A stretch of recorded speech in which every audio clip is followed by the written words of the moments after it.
But Bernie was right when he said, climate change is the greatest threat that we face in civilization today. You show me an issue of foreign policy, you show me an issue of public health, agriculture, none of these problems are going to be easier to solve. In a warming climate, our grandchildren will look back to this generation and say, why did we not honor the commitments that we made in Paris to do meaningful things to change climate change today?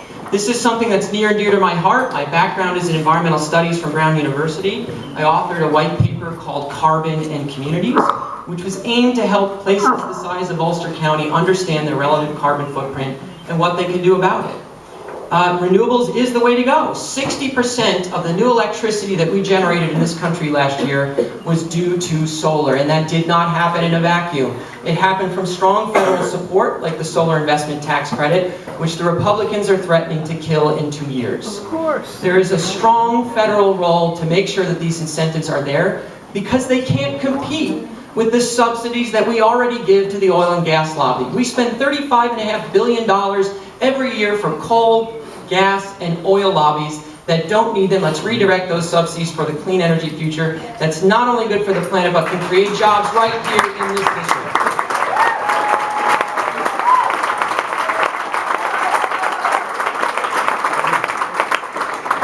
Are we ready to close Indian Point? I think Indian Point's 2,000 megawatts could easily be made up. We studied this at the Hudson Valley Smart Energy Coalition. You could shutter Indian Point tomorrow and not one light would flicker out in the city of New York.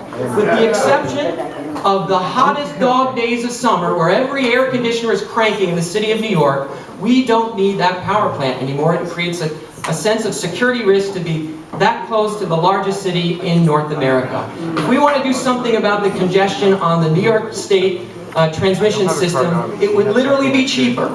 It would literally be cheaper to spend $1.3 billion and buy every walk-up in New York City an energy-efficient air conditioner than it would to build these new transmission lines that are going to do nothing more than bring more fracked gas into the city of New York.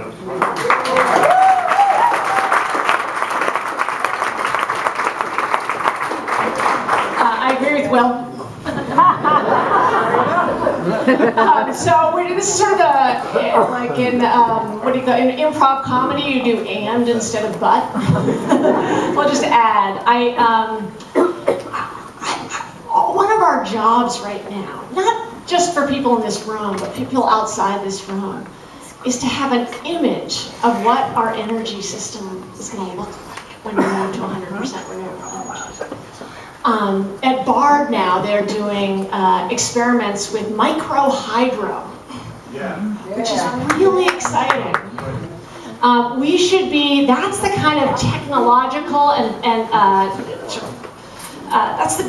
that's the Erie Canal direction our country should be going in, is get to that impossible future by showing how it can work. In China, actually, they're experimenting heavily with micro-hydro, and it's especially effective in communities where you're serving 500 to 2,000 people. So experiments with micro-hydro. I happen to be a huge advocate and have been advocating for a while for geothermal.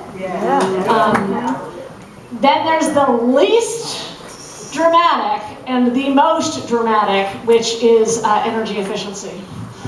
So if we actually get in the winter, when you see icicles, that's evidence that our houses aren't well insulated, but 40% right now of CO2 is coming from building heat. So both in terms of energy efficiency and geothermal, those are directions we need to go. It's our collective job to paint that picture so that people will stop saying, renewable sounds good, but can it really work? It can really work.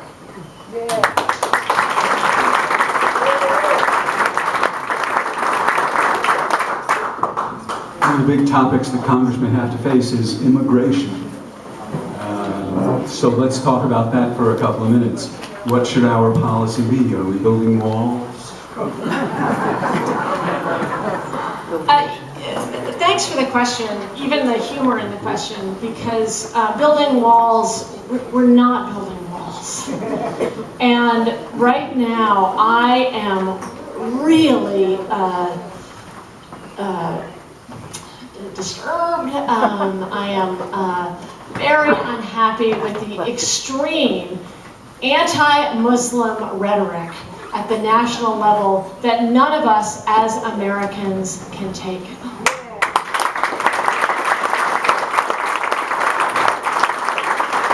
This is not just a job for people running for office. This is a job for all of us with our neighbors to say, it is not an American idea to turn people away because of their religion.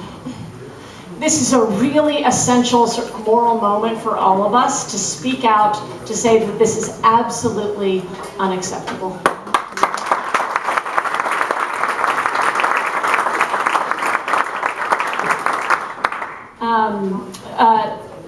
So that's one part of it. On sort of separate questions of immigration policy, I support moving towards comprehensive immigration reform. All of it is, of course, in the details. When I talk to people who are anxious, it's really important. Is that a red light? That looks like a green light? Okay. Do you want me to stop? No. Tell me Okay. about a pathway to citizenship. Is there Right. a pathway to citizenship? So I think the key is that most, if somebody breaks the law, there should be a punishment, but that punishment doesn't have to be deportation. I think most people have, if you really press, are looking for fairness, making sure that people wait in line, making sure that there's a fair system. So that's the approach I'm taking.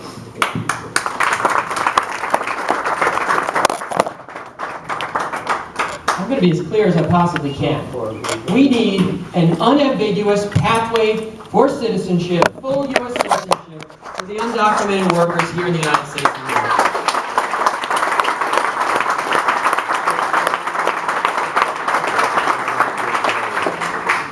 Anybody here have Native American ancestry?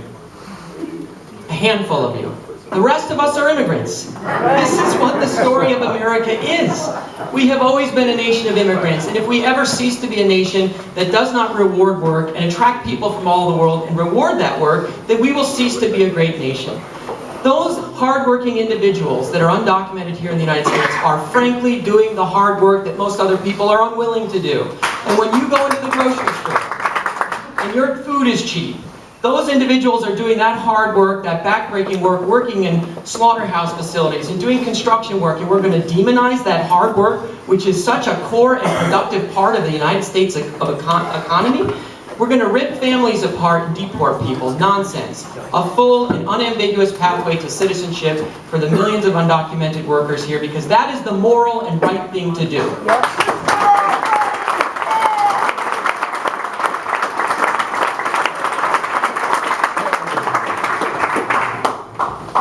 So let's talk about defense for a moment and the Middle East for a moment.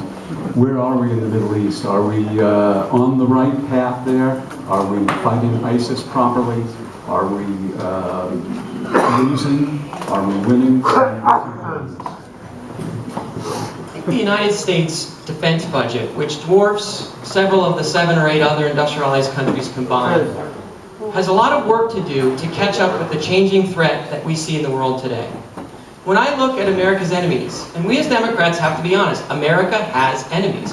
We have people that would willfully do harm to ourselves and our allies.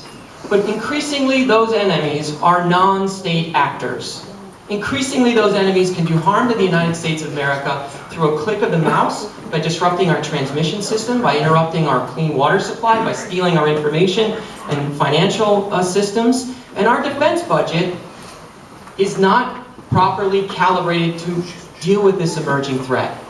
I'm suspicious of the boots on the ground approach that was de rigueur during the Bush years, that frankly has created the destabilizing force in the Middle East that gave rise to ISIS that we're now fighting today in this country.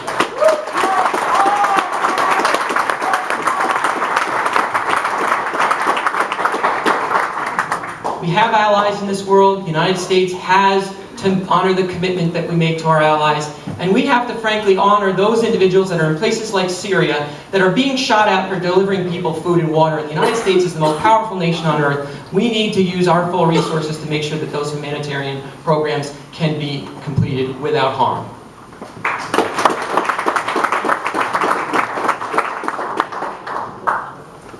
In 2003, there was one candidate for president who was opposed to the Iraq War.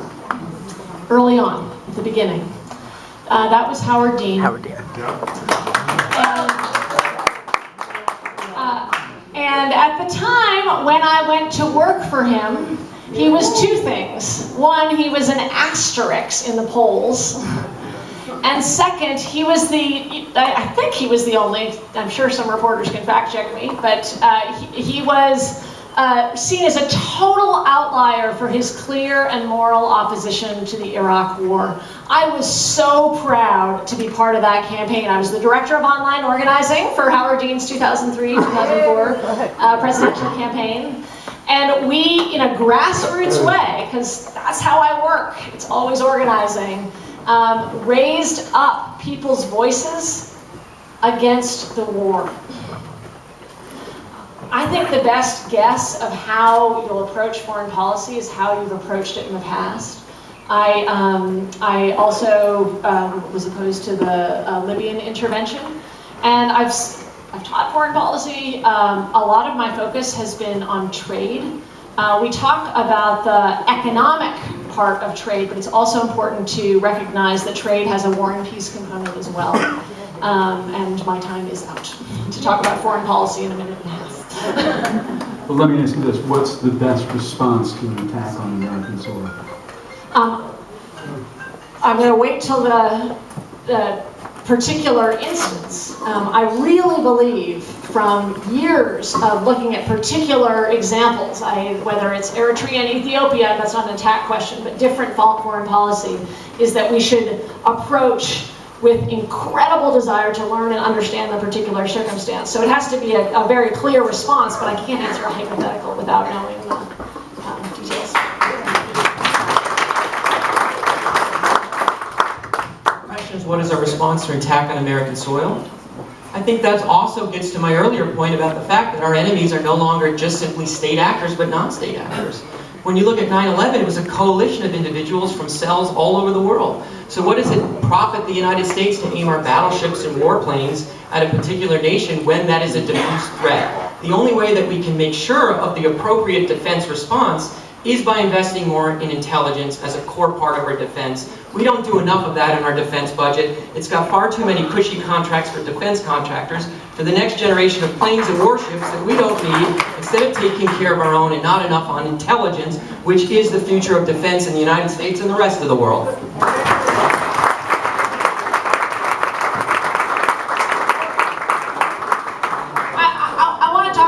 Contracts very briefly, because you guys don't want to just know what we say, you want to know what we have done. When I was at the Sunlight Foundation, we ran a national campaign in 2007 to make defense contracts public and searchable so that all people could search them. There was a hold on the bill. We couldn't tell what, thank you.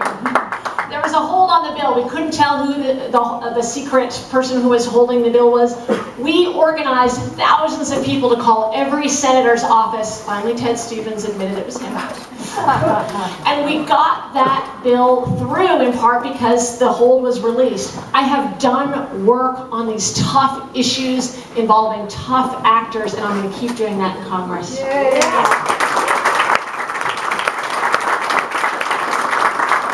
There's a controversy right now about whether the 9/11 families should be allowed to sue Saudi Arabia. Do you have any thoughts on that? One of the first things my father taught me is don't open your mouth unless you have the facts. And we don't have enough facts to comment on that.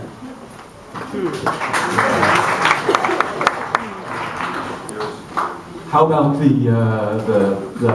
I know the Senate approves treaties, but the Paris Climate Accords, are you in agreement with that? I think the Paris Accord is an enormous breakthrough. I mean, it's the first time that the nations of the world agreed on a target. Like, if we've got a journey to get somewhere, we got to all know we're going to the right place. I think that the Paris Accord is based on the International Panel for Climate Change on good science.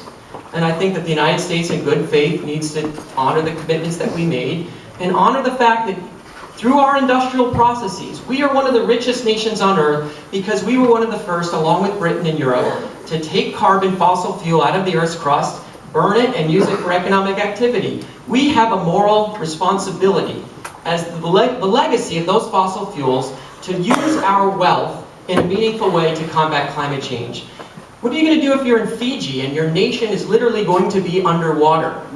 There are citizens in Fiji that have contracts with other Micronesian nations to figure out where they are going to pick up their families and move if sea levels continue to rise. This is something that is deep in my bones, something that I'm passionate about. Again, I agree with Bernie Sanders. This is the moral and greatest cause that we need to fight in our civilization. I will be a national leader on this.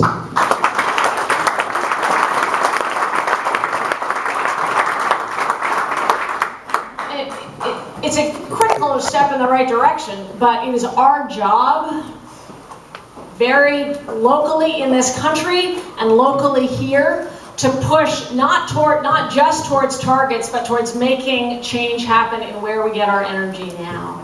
And this isn't just something I will do, this is something I have been doing. I've been sitting in small rooms talking about how can we get to 10% of the Chatham. How can we get 10% of the households in Chatham to switch to renewable energy? About a year and a half ago, maybe a year and 2 months ago. That's the work I was doing then. That is the work I'm going to continue to do. It's going to take grassroots organizing. I took the Greenpeace fossil fuel pledge. I'm not taking fossil fuel money in my campaign.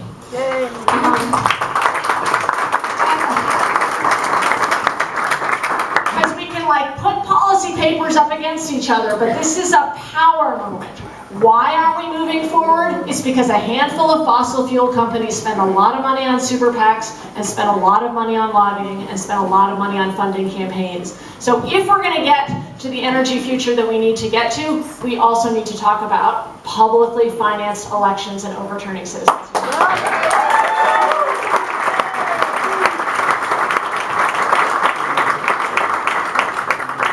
Let's talk about gun control.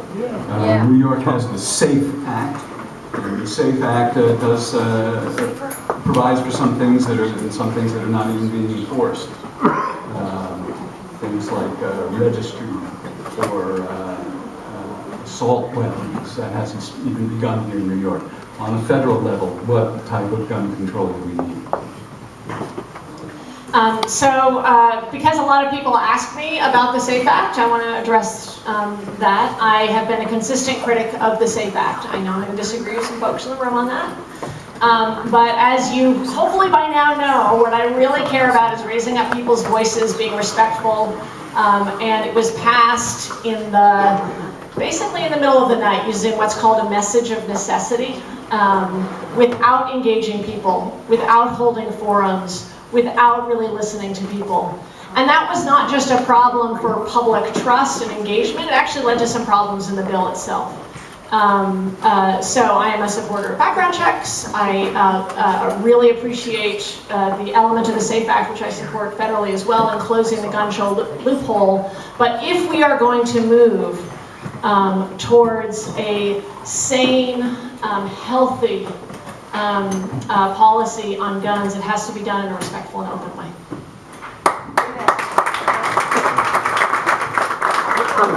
When we talk about turning this rural congressional district blue, I think this cultural issue is one of the stumbling blocks to be able to get a Democrat elected. This is a major issue in this district. I get it asked everywhere I go, and this is my honest answer. I grew up on a farm. I grew up in a place where a gun is an unemotional item like a shovel or a rake. I grew up hunting. My grandfather was the president of my local gun club, and I often joke to audiences that I'm probably the only Princeton graduate in its history to receive a shotgun as a graduation present. But I'll tell you what, despite all of those things, and despite the culture that I grew up in, we have a gun violence problem in the United States of America. Support stronger federal background checks, and I don't stop there. It cannot simply be an unfunded mandate. As President Obama has said, we need to invest in funds to help local agencies report into those federal background checks, because the data is only as good as what comes from the bottom up into that federal system. I oppose the gun show. I would close the gun show loophole. I would oppose individuals that are on the terror watch list having access to firearms or explosives, And I would not support a bill that's being floated in the House right now that would require reciprocal conceal and carry laws. I think that's a race to the bottom. I don't think states that have weak barriers and weak regulations to get a conceal and carry weapon should be able to walk in any state of the land with that firearm.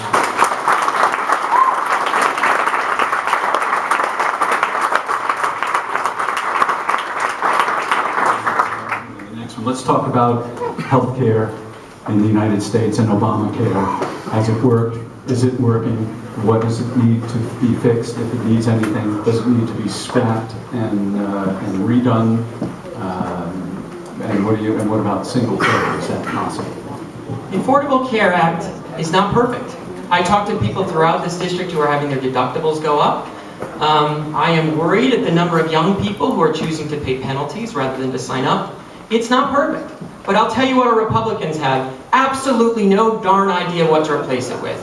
Absolutely no idea. This is what the Affordable Care Act did. For folks like me, I was diagnosed with a hernia on my farm in 2003. This was before the ACA. I had to get insurance and pay 12 months of that insurance before I could get that surgery done. And I'm a Princeton graduate from a middle-class family. Think about the millions of other Americans that had to suffer with pre-existing conditions before that. The Affordable Care Act worked in terms of covering more individuals. We should be proud of that as a Democratic signature. What the Affordable Care Act is not finished with doing is lowering the cost of health care in this country. Why in God's name do we not allow Medicare and Medicaid to negotiate for cheaper bulk prices?